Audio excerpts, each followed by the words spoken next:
Josh, thanks for coming in to talk about the record. Of course. There's so much to talk about. For people who haven't heard it, almost every single song is some kind of comment or critique on an aspect of our culture. Social media and celebrity obsession, religion, the left and the right. Some of my favorite moments are when you talk about loneliness and kind of the inherent loneliness of our generation. And I think that you hear often on this record. Oh, on the song "The Isolation of Late Era Capitalism." I think that on this record you hear a lot of what you My favorite one. what you want to hear is what I mean. Like I think when I even hear pure comedy, I hear loneliness in that. So was there a specific moment? Was there an event that kickstarted how you wanted to do this record? I'm not sure there was like a specific event. It was. I mean, the record really did kind of. I think loneliness. You know, it's a more personal record than maybe at first blush. Mm-hmm. You know, and it was made kind of in a pretty isolated, lonely state. I had been on tour on Fear Fun. I was doing a lot of speed, like a lot. Right. And moved to New Orleans to kind of drop out. And To dry out or to? But yeah, sort of both. Which people always go like, ha ha ha, great place to get sober. Yeah, right. But it takes a while for your emotions to sort of come back online when you've been drinking that much and kind of that much like amphetamines and stuff. And so I did make this record in kind of like a bizarrely like robotic state. You know, it was like it's just like a very, at least the first 5 songs or so were made in like a very kind of just like a purely just like only using your brain to write songs, As opposed to you're like your soul, right, your heart, which was sort of dormant for a little bit. What does that do to your songwriting when you're able to turn off neck down? Well, I mean, it does exactly what you think it would do. You know, I mean, I think these songs are a pretty good Exhibit A, or those first 5 songs. But you know, I mean, it was also a lot of it was kind of. I wrote a bunch of songs about not being able to write songs, and then I was like, "That's not good. That's a little too meta or something." Yeah. So I just sort of dove deep, you know, and I was like, what, you know, I sort of started writing from. Just I was kind of like going through the file cabinet, you know, to like some really old greatest hits of, you know, whatever inspiration or grievances. So where did you land on? Because I feel that there is a certain comment on society in a lot of these songs. Where did you land on that? I mean, Pure Comedy was the first song that I wrote, you know, and for the record. And that's a pretty good. I mean, I think I've wanted to write a song like that for a long time, but it felt daunting, you know, and also just kind of I think having some premonition in terms of like what the blowback or the reaction to that would be. Did the fact that you have so I was like always a little hesitant. After your last record, I mean, I'm willing to say that more people knew Father John Misty than ever before. Like you became larger, and I shouldn't say you became larger. You're like your profile became larger. Your platform became larger. You'd be good. Was it at this point because you had such a large platform that you were able to talk about these things that maybe in the past it wasn't so easy to talk about? Well, no, I mean, you don't really do things that way.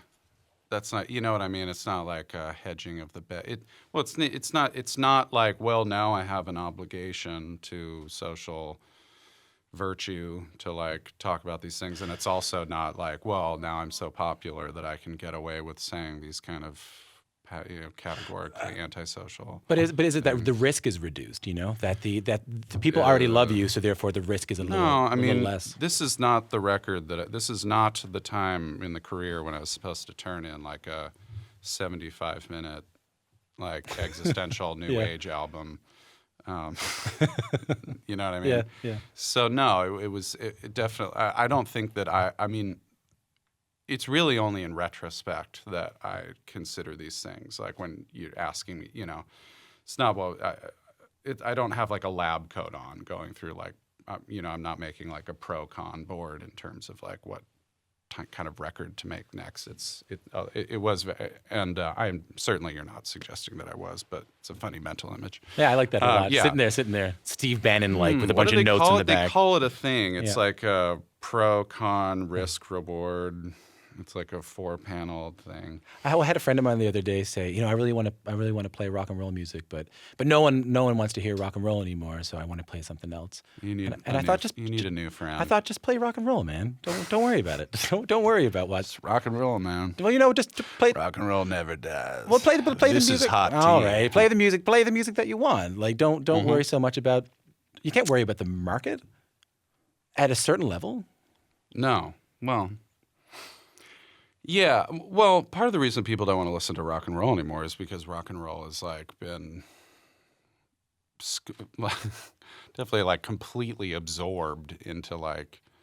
I read something the other day that was like this church, this like kind of millennial church that was sort of like patting itself on the back for incorporating rock music into its worship services. I love that when you see newspapers, they'll often use rock as a symbol for the youth. So Dude, rock is like, I mean, you hear rock music in like a yogurt commercial. Yeah. You know what I mean? Yeah. It's like. But that never changed, like the nomenclature of like, oh, he's a rock and roll pastor. Right. And what does that mean? It's like, come on, like, I mean, a church that incorporates like, I don't know, like bounce or like trap music or something like that might be, you know, sort of legitimately transgressive or something, but I digress. Let me ask you this: when I listen to this record, and again, I think in this record you feel a lot of your own emotions through what you're saying. Like I consider my own relationship with social media, my own relationship with technology, through your record, whether that was your intention or not. Yeah. But sometimes I come away from it feeling kind of heavy. That is one thing that I wanted to accomplish. You know, I think something that gets lost in the shuffle. You know, with like whatever, these like horrible like formalist responses to music that now pervade the internet. Like what? Like the think pieces? Yeah, just all that stuff. It's like the point was not to say social media bad. Mm-hmm. You know, I mean, what I wanted to do was to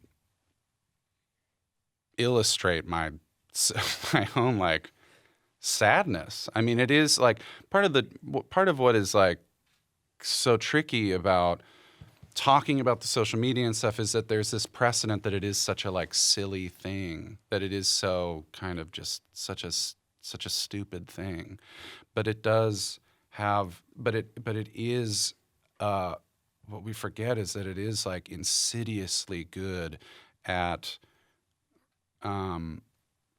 locating and activating each of our deep-seated need for recognition, and which is actually like Hegel's definition of like, or where what makes a human being is their need for recognition. Well, you know, like this really old thing that where the source of all human conflict is one caveman looking at another caveman and going, you know, I mean, you're supposed to go as me, then you.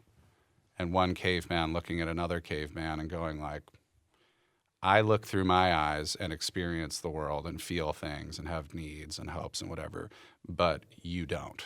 Mm-hmm. You're like some kind of automaton. And that's like the birth of like slavery and misery and human conflict and all that. But I don't know where I'm going. But it feels like we've hit an ape. What I like what you said there is it's about Well, I like a lot of what you said there, but I liked what you said there about recognition, because I think about that a lot. I think about Yeah. members of my family who were involved in social justice causes in the 60s and 70s and 80s who had no apparatus to get likes for doing any of the work. And what changes in our society when all of a sudden now, not only can we do this work, but we can be liked for doing it.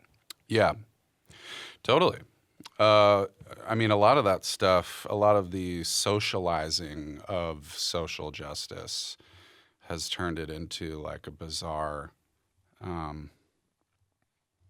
sphere of like kind of like weird like manners and guilt and all this stuff. Like it's very weird. Like,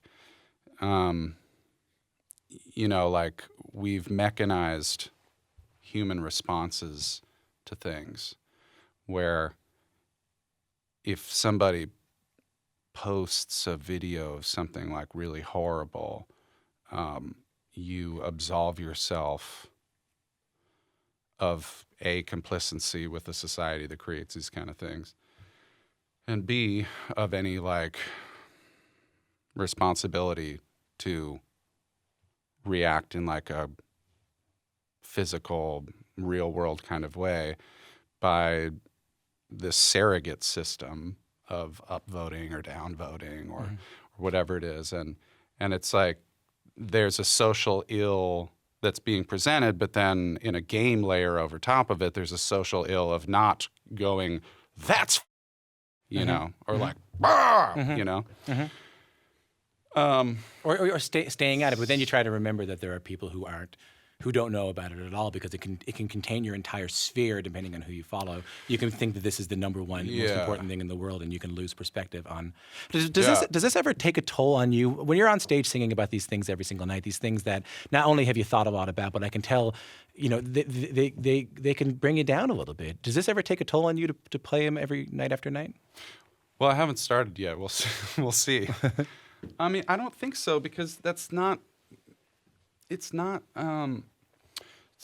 taking into account the fact that it's music, right? And music does very bizarre things when it comes to pain or isolation or sadness. What can it do? It can make them feel less painful and less isolating. Yeah. Yeah. I mean, that's like what it's there for. And some of my, just being a kid and falling in love with books. You're falling in love like with someone who's articulating something for you, like something that's been rattling around, like unformed and chaotic and random and chaotic and emotional, like emotional in a way that you can't control. It just comes over you in waves, and you read something in a book that articulates that feeling. And all of a sudden, you've got your arms around it, and you can recognize it, and it has dignity and it has beauty, and that, that's I guess my highest aspiration for music, is like the point. It's like going back to what I was saying. Like the point, I think in the think piece era. Wherein we've all become these like enlightenment rationalists or something. Like you can look at a record like this and go like, oh yeah, I get it. Like Trump bad. I don't need to hear Facebook about it. bad. Whatever. Periscope bad. Sure. That is not. It's not No. I would be truly delusional if I thought that I was the first person to recognize that there was something suspicious or off about this stuff. That's not the point. The point is catharsis. Well, let me ask you this. The point is like to provide atmosphere wherein people can address these emotions, these feelings of loneliness, these feelings of confusion. Let me ask you this then. By the way, if you're just tuning in, I'm speaking with Father John Misty or Josh Tillman, and we're talking a little bit about kind of a think piece culture of analysis of art, and analysis of music, and analysis of specifically your record. What's it like for you? In preparing for this interview, when I tried to find all the articles I could, there are a lot. There's like there's Kendrick Lamar, and there's you, and there's Beyonce. There's so many think piece articles about your music. What's it like being underneath that microscope? I mean, it's annoying. Yeah. I'd say that 90% of them, because I mean, I do read. I'm trying to not address the perception of me. Do you read them? Oh hell yeah! Yeah. I mean, I read everything. You know what Yeah, I mean? I know. It's I know. like Yeah. it's hard. It's in your Yeah. pocket. Like you're.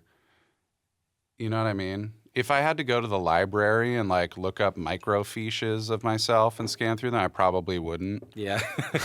But you can't help it. And you can It's even like- tell people you don't do it, but you and do it's it. like the week of release. Yeah, and you can do that too. Yeah. I don't read my like you press, can yeah. be Jay-Z and just be like, who, what? I don't know about that. And there have been phases where I don't look, but those phases are generally not when I have like an album coming out. But it is tough. Yeah, I mean, I read it. I do check it out. I do think that there's that a lot of it seems to be based on like whether or not I'm a good person. And they feel whether- they feel like they can make that judgment. You're right. I read one the other day that was like, and I think it was a complimentary article to you, and it said something like Josh Tillman is the best kind of. And I thought, what an odd thing! right, What an right. odd thing to say about another person. Yeah. Well, there's a lot of conversation about like the persona versus Josh Tillman as a person, Right. and whatever, and that's just goofy. I mean, it doesn't help that you like I knew about your I music. call myself Father John Misty. Well, I knew your music before you were Father John Misty, Mm-hmm. so I guess it doesn't help that you had public stuff out there that they are able to compare and contrast to. What's the thing that they get the most wrong? What's the most common misconception about you? I mean, again, I don't think that it's like that it's particularly helpful, to like for me to stare to like, I mean, this is to take acid and stare into the mirror. Yeah. It's especially not like in this kind of forum where I'm, I mean, there's something very Trumpian about it. I mean, I'm not going to like wage war on the media. No, but I don't want in the media. But I don't want people to read. Like, I don't want people to read these things and think that they get it. Like, if there's something you think people should get that they're not getting, what is it? Well, again, I'm not sure that we can, the idea like, let's sit and reason together about me, and I'll make a case for myself. I don't know. Or about your art, about your music. Okay, I do think that if you don't have that if you don't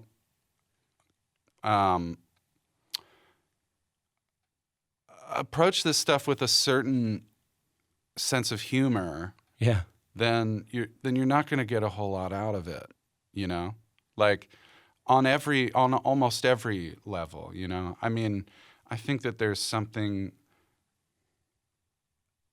innately, but again, people equate humor with some like lack of sincerity or lack snark. of intent, Yeah. or that you don't care about what you're doing. No. So yeah, I mean, my whole life I've had people saying to me that they don't know if I'm kidding or not. What do you- Times when I thought it was like clearly just obvious that I was joking around. Yeah. And even I think it's because I don't have eyebrows. Yeah, or and because because when I think eyebrows are what communicate a lot of like. Are you getting a shot of those eyebrows like right now? you make That's like great. if you make a joke, if you're telling a joke, your eyebrows are doing quite a bit, are providing a lot of subtext. Yeah, that's and it. I have none. That's it. And there's no eyebrows in the think piece. So I think there's some of that. I think that has, but I do remember when trolling became a thing, and I was just like, right, okay, yeah, I've been doing that my whole life. Well, you had a good comment the other day. I saw you say to someone, "I think if I'm being as obviously funny, intentionally funny in this, you can't call it trolling. I wasn't trying to fool anybody. If you're just making a joke, not all Right. jokes are trolling." No. I mean, there is, in order for something to be in order for a troll for it to be a full circuit, you need dupes, and you need people who are. You need a worldview wherein there are people who are really stupid, and the thing is, like, I don't so I understand why that. I think that that's what some of the revulsion is in terms of like someone who's like a troll or whatever, you know. I have always done like I think some of the things that I've been called, you know, when you get called a troll, like it's always just my sense of humor is just very like inclusive, you know, where it's like if I go on social media, like with the Instagram thing, I'm just kind of clearly making fun of social media. Mm-hmm.